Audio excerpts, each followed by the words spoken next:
Hello guys, good morning. So kung makikita nyo, dito kami sa Bukid Amara. So napakaganda ng view at nakaka-excite dahil dito makakapag-relax ka. Tara, let's go, samahan nyo kami. Andiyan, pumasok na nga kami. Kung makikita nyo yung regular 150 at yung mga bata na 7 years old up to 12 years old ay 120 lamang.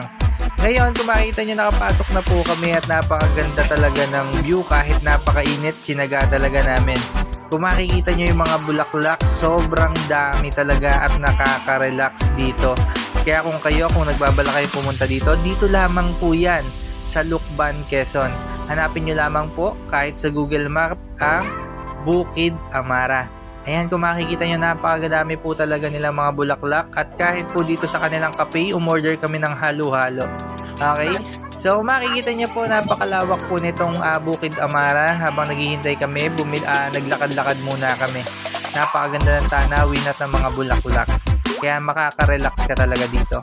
Kaya guys, ano pa yung hinihintay mo?